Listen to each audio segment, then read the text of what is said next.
আজকের আমার এই ভিডিওর মাধ্যমে আমি আপনাদের কাছে উপস্থাপন করতে চলেছি আদি শক্তিকে উৎসর্গ করে বানানো আদ্যাপীঠ মন্দিরের সম্পূর্ণ তথ্য।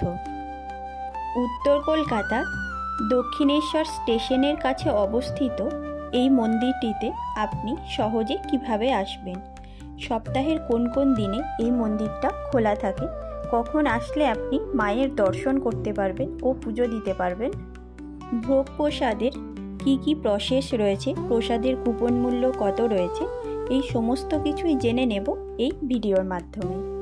ভিডিওটি স্কিপ না করে একদম লাস্ট অবধি দেখবেন। ভালো লাগলে লাইক কমেন্টের সাথে সাথে আমাদের YouTube channel the royal star Riders RSR subscribe করে আমাদের সাপোর্ট করবেন ও পাশে থাকবেন। প্রথমেই আমি মন্দির প্রাঙ্গণটা সম্পূর্ণ ঘুরে দেখব ও আপনাদেরও ঘুরিয়ে দেখাবো। আর ভিডিওর শেষে জানাবো, হয়তো অনেকেই জানেন আর যারা জানেন না তাদের জন্য ভিডিওর লাস্টে জানাবো আপনারা এই সুন্দর মন্দিরটিতে আসবেন কিভাবে।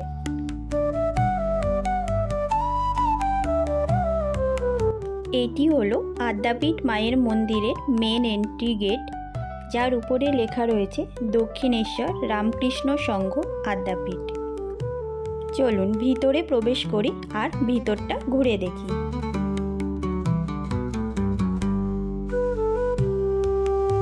মন্দিরের ভিতরে কিন্তু পুজোর ডালার কোনো দোকান নেই, তাই পুজো দিতে চাইলে অবশ্যই মন্দিরের বাইরের থেকে ডালা সংগ্রহ করে নেবেন। এখানে পুজোর ডালার দাম শুরু হচ্ছে 51 টাকা থেকে।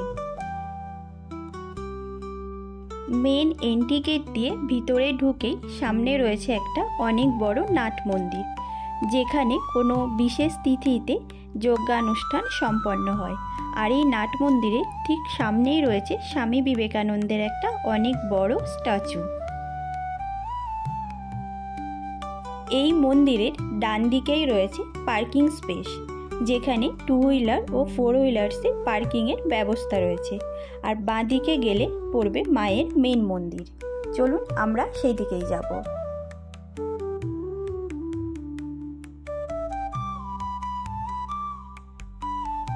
(1967 সালে মন্দিরের কাজ সম্পন্ন হলেও এই মন্দিরে পুজো কিন্তু শুরু হয়ে গিয়েছিল অনেক আগের থেকেই। 1915 সালে মা কালীর একনিষ্ঠ ভক্ত অন্নদাচরণ ভট্টাচার্য স্বপ্নাদেশে মায়ের দেখা পান। তারপর রামকৃষ্ণদেবের আদেশে ইডেন গার্ডেন সংলগ্ন পুকুরের তলা থেকে উনি পান মায়ের অষ্টধাতুর এই মূর্তিটি। স্বপ্নেই প্রকাশ এই আদ্যা শক্তির, আর তারপর থেকেই শুরু হয় আদ্যা মায়ের পুজো।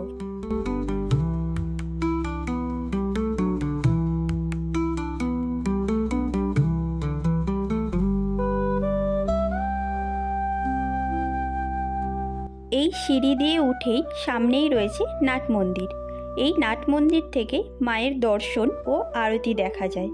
10:30 থেকে 11টা অবধি মন্দির খোলা থাকে, আর পুরো 10:30টাতেই মায়ের আরতি শুরু হয়ে গেছে।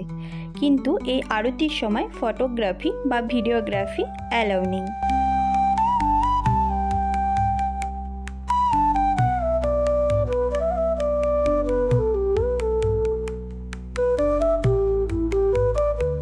যদি আপনারা 10:30টার মধ্যে আসেন তো মন্দিরের পাশে এই জায়গাতে আপনারা পুজো দিতে পারবেন।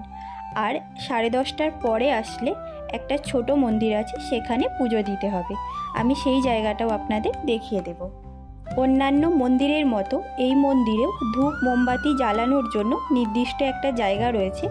মেন মন্দির আর নাট মন্দিরের মিডিলে এই স্পেসটা রয়েছে, এখানে আপনারা আপনাদের ধূপ মোমবাতি জ্বালিয়ে মায়ের পুজো দিতে পারবেন।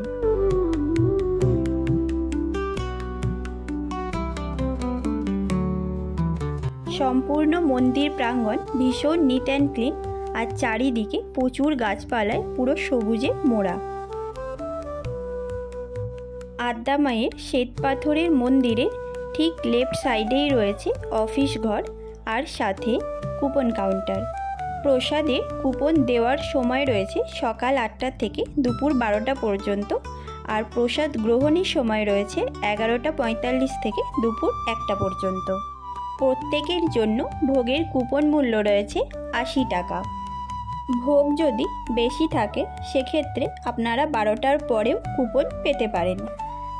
কন্টেনার নিয়ে এসে এখান থেকে ভোগ পার্সেল করেও নিয়ে যাওয়া যায়। আমরা মন্দিরে এসে পৌঁছেছিলাম সকাল 10:30টায়। এসেই মায়ের আরতি দেখে ভোগের কুপনটাও কালেক্ট করে নিয়েছি আর পুজোও দিয়ে দিয়েছি। এবার চলুন পুরো মন্দিরটা ঘুরে দেখি, সাথে আপনাদেরও দেখাই। এটি রয়েছে বাবা মহাদেবের মূর্তি। এখানে একটা শিবলিঙ্গ, নন্দী মহারাজ ও বাসুকীনাথ রয়েছেন। এই মন্দিরে আপনারা পুজো দিতে পারবেন, সাথে পরিক্রমাও করতে পারবেন। আর হ্যাঁ, এই মন্দিরে একটা গাছ রয়েছে যেখানে আমি অনেককেই দেখলাম লাল সুতো বেঁধে মান্যত করতে।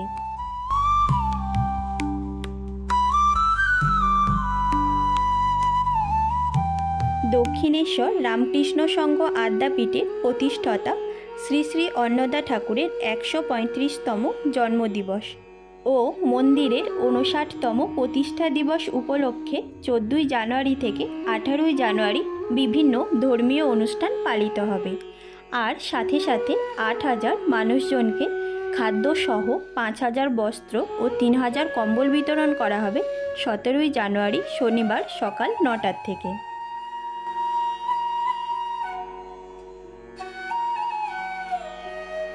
মন্দিরে পেছনের দিকে লেফট সাইডে রয়েছে পানীয় জল এবং পে অ্যান্ড ইউজ টয়লেটের ব্যবস্থা।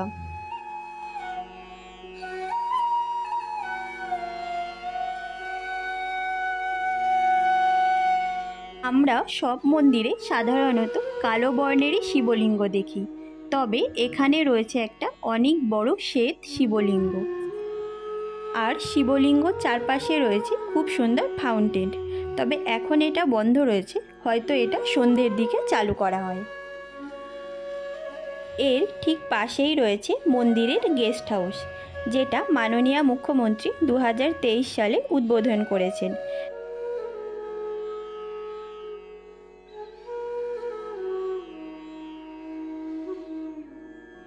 মন্দিরের একদম ব্যাক সাইডেই রয়েছে যুগল মন্দির। চলুন ভিতরে গিয়ে দেখি ভিতরে কোন দেবতা অধিষ্ঠিত রয়েছেন। এই মন্দিরে 3টি গর্ভগৃহ রয়েছে। একদম মধ্যখানে রয়েছেন শ্রী শ্রী রাধাকৃষ্ণের এক অপূর্ব সুন্দর কোষ্ঠী পাথরের মূর্তি।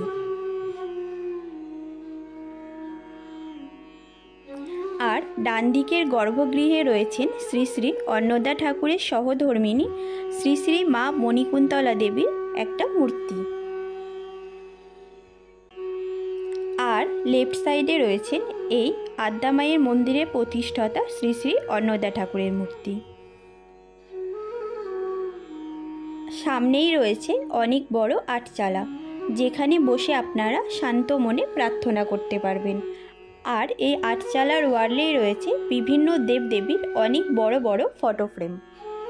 এই মন্দিরটিও ভীষণ নিট অ্যান্ড ক্লিন আর সাথে খুবই শান্ত।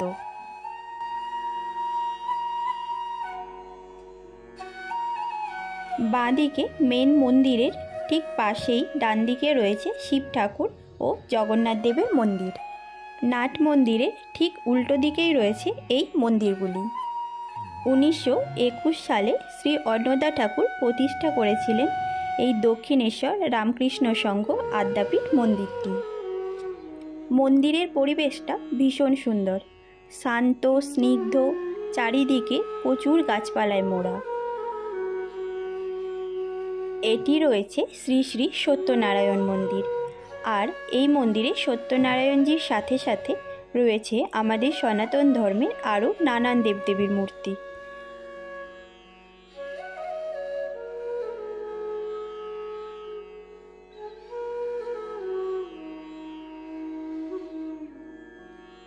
সাড়ে 10টার পরে আসলে যারা মেন মন্দিরে পুজো দিতে পারবেন না, তারা এই মন্দিরে মানে আদি মন্দিরে পুজো দিতে পারবেন।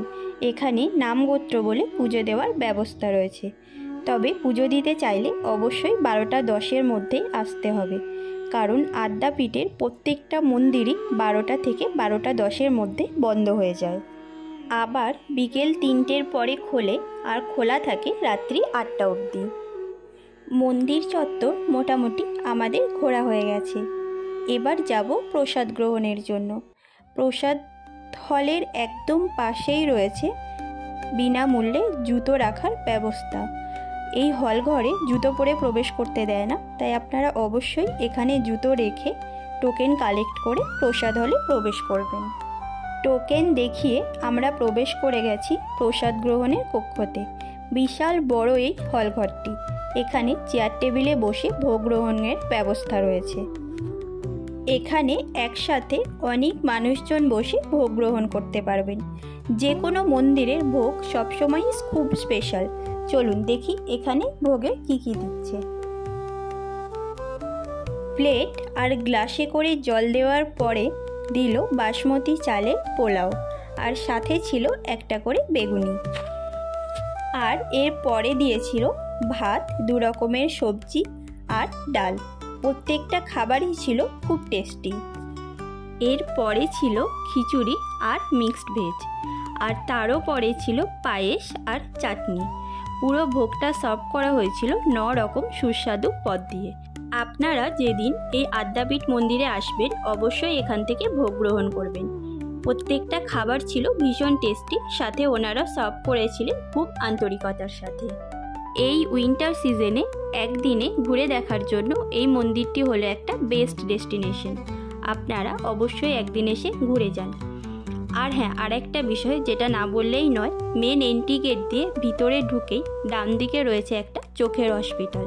হসপিটালটার নাম আদ্যাপীঠ চক্ষু পরীক্ষা কেন্দ্র। মন্দির আমরা খুব ভালোভাবে ঘুরেছি, সাথে মায়ের দর্শনও হয়েছে ভীষণই ভালোভাবে। এবার বাড়ি ফেরার পালা। যেতে যেতে আপনাদের বলে দিই আপনারা এখানে আসবেন কিভাবে।